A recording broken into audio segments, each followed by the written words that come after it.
Nick, it's great to see you, man. It has been way too long since I've talked to you, and it feels like it's been way too long since I've been to Casa Loma and seen one of the great events going on, like Soul in the City, or having a great meal there, or just a great experience. Too long, my friend. How are you doing? And Liberty Entertainment, how are the folks doing there, man, during this pandemic? Well, listen, Rudy, it's great to see you, but I can't tell a lie. It's been a difficult year and a half. I mean, we've been closed down on many of our properties throughout the period. Liberty Grand, for example. We haven't had an event there since, ironically enough, the last event was for the Prime Minister on March 13th last year. And nothing since, because obviously we're a big event space. The restaurants, we've had some patio openings here and there, but literally, Toronto is the most locked down city in the world and continues to be. And it's really unfortunate. But the good news is that it looks like we're coming out of this.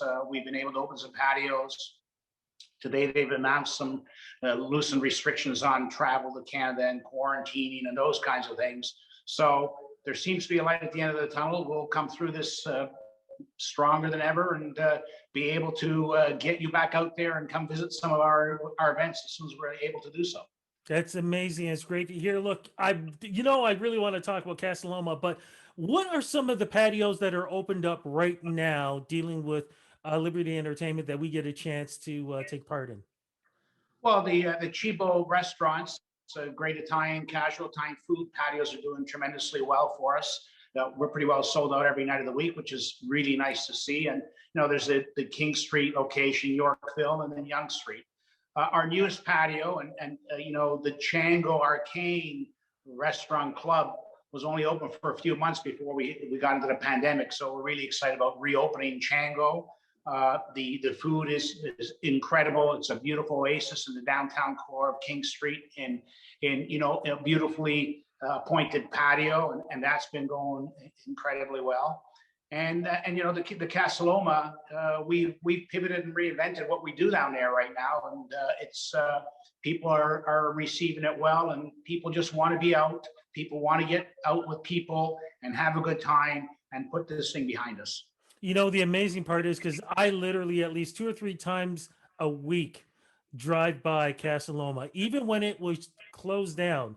People were still flocking on the outside of it. It is such an important and beautiful landmark. Can you talk a little bit about what it was like for your company to, basically help restore the prestige of Casa Loma for the last couple of years? Well, when we took over Casa Loma, it was really a forgotten historic site. It was an old, tired facility for people just to tour. When we took over, we said, look, it's important to engage Torontonians because it's not only a world-class iconic site, but it is Toronto's site, and Torontonians need a reason to come out.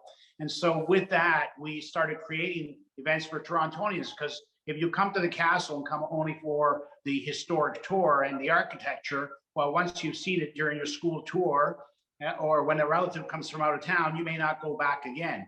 Well, with Soul in the City, people came weekly. I mean, I saw you there a few times. It was like the place to be on Monday nights. And Symphony in the Gardens, for example, sold out every week. And it was Torontonians, it was tourists. It was, a great space to be, a great space for entertainment. And it continues to be. We not only augmented the food and beverage component, we augmented the production. And things like Legends of Horror. I think everybody in the city now knows Casa Loma, understands that this is the most iconic place in North America to be at Halloween. And, it was one of those things that it was right in your face. You saw this backdrop and you just have to come up with an idea for it. And people are flocking. We're sold out all the time. And even last year, last year we're actually closed. 2 years ago, now I'm thinking of pandemic, they had a national contest to win a trip to Toronto to come to Casa Loma, Legends of Horror. And it was those kinds of things that have brought the castle back to life. It is a place people want to go to. And, with the pandemic, we had to pivot again. And this year, what we've done, because we're allowed patios, is increased capacity of the Blue Blood patio over our complete terrace. So we went from 40 seats to 140. And, people are coming to enjoy the Blue Blood experience and the great steakhouse. But we had 5 acres, and within the 5 acres, we have Canada's most awarded gardens. The previous year, 2 years ago, it was named one of Canada's top 100 gardens. And now what we've done is set up it's a pop-up restaurant, incredible menu, global cuisine, but your experiences within the gardens of Casa Loma. So your backdrop is not just one, but two. One backdrop is a cityscape, and you have an incredible view of the city. It's one of the most beautiful spots to be at. But you turn the other direction, and the other backdrop is the beautiful, majestic castle. It's really, people are saying it's an outer Toronto experience. It feels like you're somewhere in Europe, where there are castles and the aesthetics of a European feel. Okay, so let's make sure we have an understanding. There are two different eating facilities at Casa Loma? Yes, we have Blue Blood Steakhouse, which is our permanent restaurant within the facility. That occupies the upper terrace with about 150 seats. But we've created a whole new restaurant experience with kitchen and so on in the lower gardens. And typically we would be doing weddings in the gardens. It was only exclusive for weddings. But since we can't do large events and weddings, we're able to create a restaurant experience.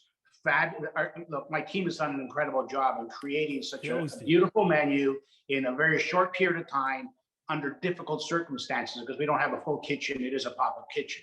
But, a catering team is able to do those kinds of things. And it is maybe the only year we'll do it, but who knows? It's going so well, we may just continue to do it next year. But it is a wonderful experience. Yeah, I was just going to say, you kind of talked a bit about it early in our interview. I want to go back to this again.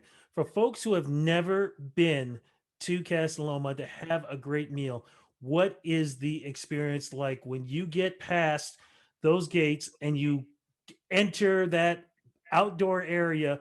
Please explain again what it's like, because to me, it is breathtaking. Well, it is exactly that, breathtaking, majestic, well appointed.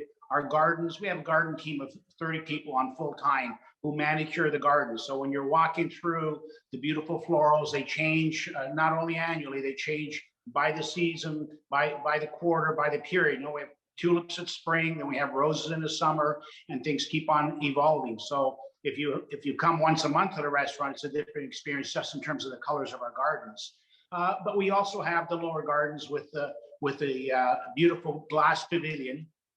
One thing we did this year also is it's brought in many more tents and closed areas, because obviously we only have the outdoor. And so if it rains, we're still open for business, because the pods at Blue Blood, they're 10 by 10 pods. They're acrylic and it's completely see-through, and it's your own private oasis. And those are quite spectacular and are a hit for us at the castle. And in the lower gardens, we do have tented areas. So rain or shine, we're able to actually have a great experience in the castle. And funny enough, I was there the other night during rain period, and it was quite magical hearing the rain on the rooftop and being able to have dinner and overlook the city and the castle, because the roofs are all clear roofs and it's not impeding the view. So it is quite an incredible experience. And I've had people from around the world join us at Blue Blood on the patio when we're able to travel. And regardless of where you're from and what you've experienced, this is a unique experience in the world.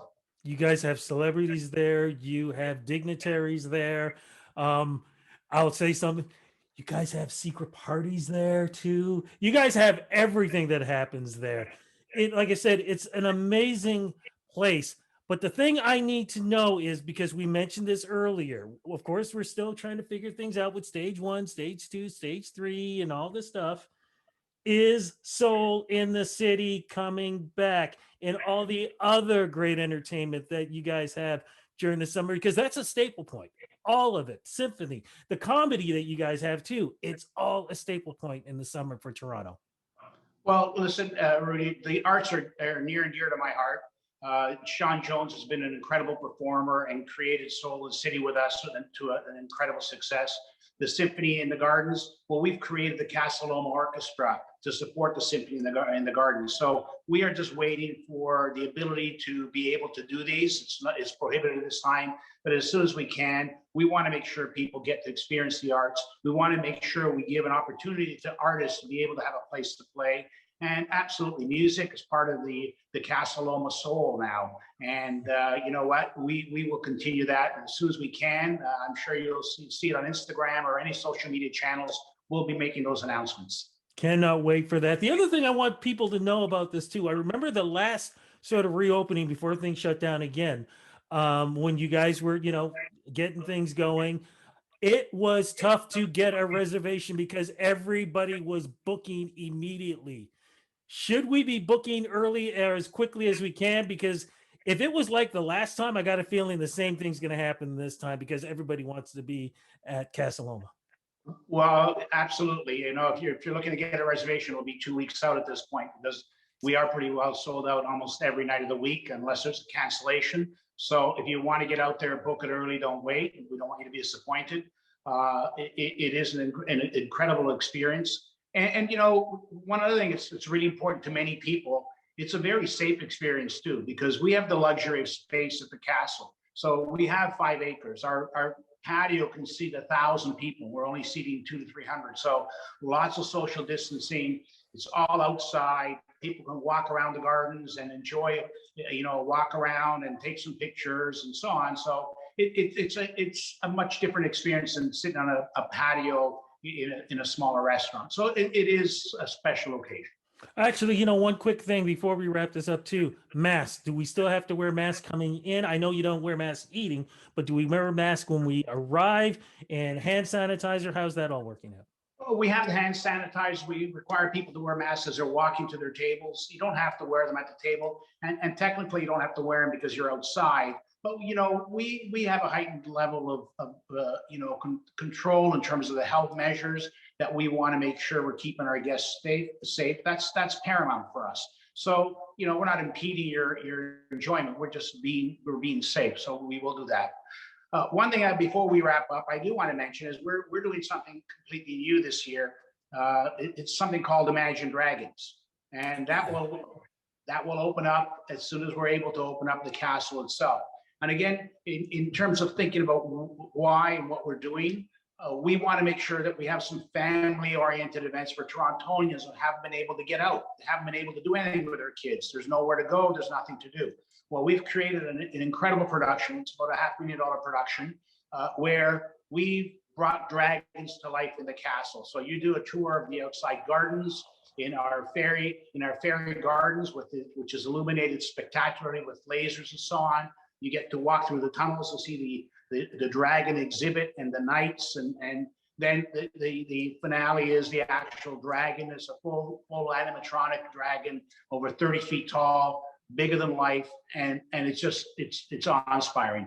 People are going to love it. It's for families, and as soon as we can get our doors open to welcome families, that's the first thing we get to do. I cannot wait. I am going to be there front and center. See, I love dragons. So this is great. Dragon Castle, perfect place, perfect combination. Nick, thank you so much. Oh, before we go, social media and website, where do we go to know about what's going on with Casa Loma? But anything and everything that's going with Liberty Entertainment and all the other facilities, where do we go to get updates and know what's going on? Well, libertygroup.com is our home site for the whole company to see all our restaurants. Casaloma.ca, where you can book all your tickets and events and reservations for all our restaurants there. So easy to get to, a couple of clicks, and you get to see the whole experience. We actually have the virtual tour of Imagine Dragons right now, so you get a glimpse of what we're doing there. So Casaloma.ca to look at that one. Nick, thank you so much for the interview. Thank you so much for keeping this tradition going. Thank you so much for what you folks have done with Casa Loma, because like I said, I love the experience every time I go there. I wish it was also part hotel so I could stay there for a couple of days. It is so much fun. But just thank you for what your company has done for the city of Toronto and for Canada. Rudy, thanks so much for having me on the show. And you know what? Thank you for just supporting us for all the years. We go back a very long way from my very first club back in 1989, I think. So, yeah, it's been a good friendship, and continued success to you and what you do. You're an incredible entertainer and an incredible person that brings some great things to Toronto. So thank you for having us here. Thank you, my friend.